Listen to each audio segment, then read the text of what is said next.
Het Cambuurjournaal wordt mij mogelijk maken door KKFH Kozijnen, nieuwnieuw.com Herenmode en Vierdag Vermogensbeheer.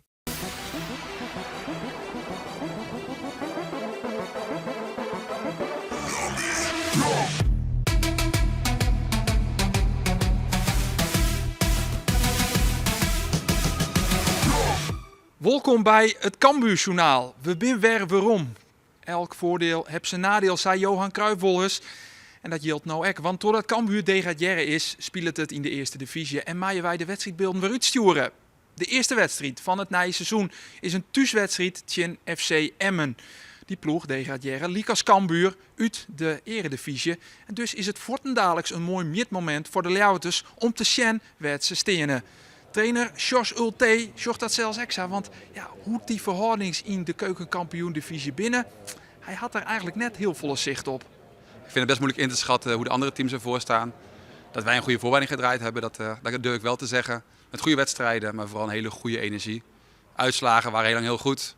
Zijn we geen Polonaise van gaan lopen, want dan moet je niet overdrijven. En als je in één keer verliest, moet je niet heel negatief gaan worden. Maar vooral de manier van spelen, de energie in de ploeg, daar ben ik heel blij mee. De grote vraag is Alex Bangura erbij? In de laatste oefenwedstrijd verliezen Wieke waar hij boetende ploeg houden omdat hij in onderhandeling wie oer een transfer. Hij traint mij, hij is er bij de laatste training en er komt Green Jocht. Maar ja, in de voetbalwereld weet je het nooit. Vorige week hebben we er bewust voor gekozen om even die wedstrijd over te slaan. Zoals iedereen weet ben ik natuurlijk wel gewoon bezig met een vertrek. Dus, maar ja, uiteindelijk hebben we ook gewoon gezegd van ja, zolang ik nog speler ben van Cambuur, ga ik gewoon alles geven. En dat is morgen wel gewoon de bedoeling. Vorige week was je ook in een dusdanig stadium dat je in onderhandeling was met een club. Hoe is dat nu? We zijn een week verder. Ja, de clubs zijn nog steeds in gesprek. Ik kan daar zelf niet veel over zeggen. Je weet natuurlijk hoe dat gaat. Maar goed, zolang ik hier nog onder contract sta, ga ik gewoon alles geven zoals ik dat altijd doe. En dan heb ik er gewoon ontzettend veel zin in om morgen lekker te vlammen. Clubs zijn in onderhandeling. Ben jij er al uit met een eventuele nieuwe club? Zoals ik net zei, dat is gewoon aan de clubs. De clubs zijn ermee bezig. En ja, je kan het vragen op elke andere manier dat je wilt. Ik kan er niet heel veel over zeggen. Het lukt me echt niet, hè? Nee, ik kan het nog steeds proberen. Zullen we hem verlengen? Ja, ga maar door. Ik doe mijn best. Komt. We gaan nu elke week natuurlijk een update met je doen, hè? Hoe het ervoor staat. Ja, oké, nee, geen probleem. Dan geef ik elke week hetzelfde antwoord. De selectie van Cambuur, de opstelling van Cambuur, ja, die leidt voor een groot part wel vast. Vraagtekens binnen er nog over de spitspositie. Roberts Uldrikis of Milan Smit? Op basis van de laatste training zou Uldrikis de voorrang krijgen. Maar Jos Ulte, die wil daar niet toe zitten. We hebben een groep, hoop ik, van een man of 14 à 15 veldspelers die allemaal in de basis kunnen staan. Blessures, schorsingen, invalbeurten. Dus ik ben blij met een paar plekken waar concurrentie is. En de spitspositie met Uldrikis en Smit, die allebei een hele goede voorbereiding gedraaid hebben, is er zeker eentje van. Waarbij je voor morgen kiest voor Uldrikis? Of voor Smit. In de opstelling zullen we dat Roberts Uldrikis wel degelijk de spits is tegen FC Emmen. En Milan Smit, hij zit dus op de bank. Verder maakt keeper Yannick van Os en middenvelder Fedde de Jong haar een competitiedebuut voor Cambuur. In een zo goed als vol Cambuurstadion beginnen de Leeuwters dan aan het nieuwe seizoen in de eerste divisie. FC Emmen, die ploeg degraderen, kijkt als Cambuur uit de eredivisie. En de keeper van de Emmenaren, die moet als eerste in actie komen. Het schot is van Fedde de Jong en de redding is van keeper Jan Hoekstra van FC Emmen. Sylvester van der Water met het toeke paaske en het prima schot wat redden worden kan. Dan luidt het spul even stil vanwege een blessurebehandeling bij FC Emmen-verdediger Mike de Wierik. In een duel bij de seatline rekt hij blessure, krijgt hij een tik in de holle en uiteindelijk moet hij de wedstrijd verlitten. En dat is een tebekzetter voor FC Emmen. Lorenzo Burnett, hij is de vervanger van de Wierik. In die beginfase gebeurt er dan net zo gek volle. Cambuur het wel wat de oer gaan, maar echt grote kansen hebben we nog net zien. Het schot van Fedde de Jong dus, maar daar bleun het dan echt bij. Aan de linkerkant is het Bangura die in balbezit komt. Vindt verder de Jong. Mooie combinatie met Uldrikis. Dan is er ruimte van Sylvester van der Water. Dit moet hem wezen. Maar Van der Water shit viersen te wild oer de goal. Het hier de openingstreffer van Cambuur wezen matten. Mooie onvolk trouwens. De bal die hier door verskaten skieven. Alle je spelers en uiteindelijk Van der Water. Ja, die mat deze bal natuurlijk gewoon meidje.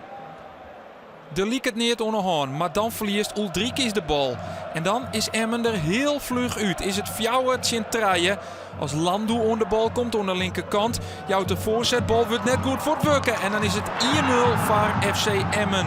Ben Scholte zet de ploeg van trainer Fred Grim op een 1-0 voorsprong.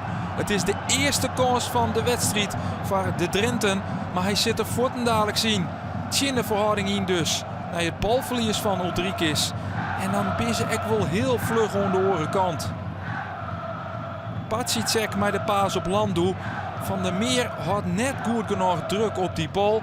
En dan komt hij via een heel toepaaske van Brouwer uiteindelijk bij Scholte. En dan shut Cambuur Tjin en efterstaan aan. Hier is het diezelfde Scholte, de doelpunten maken. Op een naar Landu, op een het gevaar van Emmen de linkerkant. Jeff Hardeveld, maar het schot. En het is 2-0. Het is de tweede kans van Emmen die erin vliegt. En staat door Cambuur hem zelfs echt te kwad. Want het is beter in die eerste helft, maar het stiet met 2-0 efter. Emmen is volle effectiever en Hardeveld zet zijn ploeg op 2-0.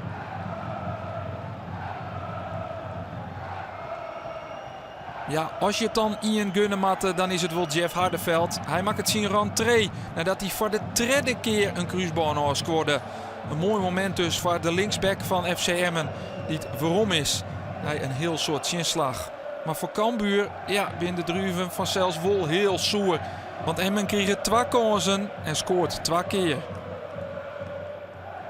Dan naar het skoft. Gaat Cambuur onvallend wisselen. Een van de invallers is deze Milan Smit. Een te kwarte wormspeelbal. Is dit een penalty? Dit is een penalty. En dan krijgt Cambuur de kans om waarom te komen in de wedstrijd. Een gele kaart voor keeper Jan Hoekstra. Daarna vanwege protesten. Ek van Verder de Jong en Sylvester van der Water. Maar volle belangrijker. De bal gaat op de stip. En Cambuur krijgt mij nog ongeveer een jaloeren te gaan. De kans om waarom te komen in de wedstrijd.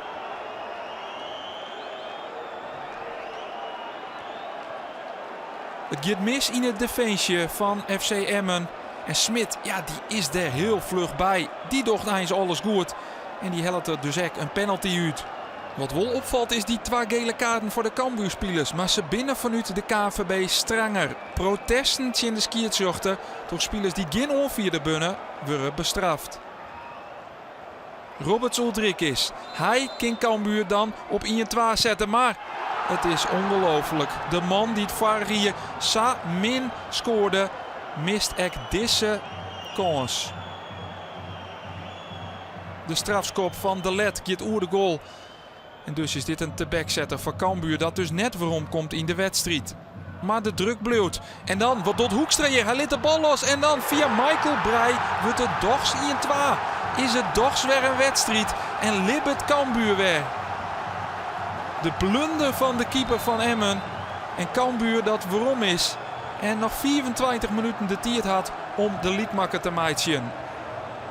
Skiertzochter Bos besluit dan om de wedstrijd stil te lezen. Want wat is het geval? Na je doelpunt binnen er toch de Cambuurfans bekertjes bier op het veld gooit. Het is waarschijnlijk bad in de blitzkip, maar het mij van zelfs net. En dus leidt de wedstrijd even stil naar dit doelpunt van Michael Breij. Na de onderbreking zet Cambuur dan terug met het slotoffensief. Zit er nog een puntje in. De blessure die het aan de hoekskop van Breij komt van de voeten van Wiebe Kooistra. De Santje Jerge Harrekiet uit de eigen jeugdopleiding. Hij brengt Cambuur een punt. En alles en Elsenien bij de Noordtribune wordt helemaal gek.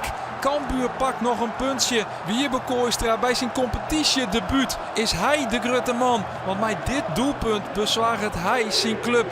Dochs nog een league speeltje in FC Emmen. Ik nog in de extra tijd. Dat is natuurlijk helemaal geweldig. Ja, 90ste minuut. Supporters die helemaal losginnen. Dus beter kan eigenlijk net. Dit is denk ik geen West als Lietse Jonkje als het begint bij Hakemasse Boys. West van Dreemst. Van zoek iets. Ja, en ik nog in de jeugd van Cambuur, daar droom ik van. Al die keer met trainen, dan denk je nu debuut. En daarna, samen debuut, dat waar ik eigenlijk net rond te denken. Ja, dat is geweldig. Wat gebeurde er na die goal? Kist dat nou weer omhellen of was het gewoon helemaal gek? Ja, ik werd helemaal gek. Ik dacht, ik doe de net in. En dan, ik weet het niet meer. Ik kan weer alweer krijgen wat te snel. Die echt heel mooi. Van tevoren kwam hij binnen hier om, was het 4:30. Best wel gespannen. Eerste keer natuurlijk een wedstrijd met het eerste elftal. Dus Wiebe, ga proberen te genieten. Want over 10 jaar denk je, had ik maar meer genoten. Nou, ik zei, Wiebe, heb je genoten? Maar hij zei ja. Ja, een jongensboek is zoiets toch? Invallen en dan bij je debuut in het betaalde voetbal. Ja, het jongensboek was compleet geweest als de winnende was geweest. Maar dat je nog een punt voor Cambuur redt. Ja, ik denk dat het jongensboek ook prima uitkomt op deze manier. Want als jij thuis zo invalt en die goal maakt, dat is al compleet genoeg, denk ik. Het mooie is, hij kan beter Fries dan Nederlands. Dus het is voor de regio hier helemaal een fantastisch moment. Ja, wat is 20 minuten na de wedstrijd ben ik nog steeds thuis zo.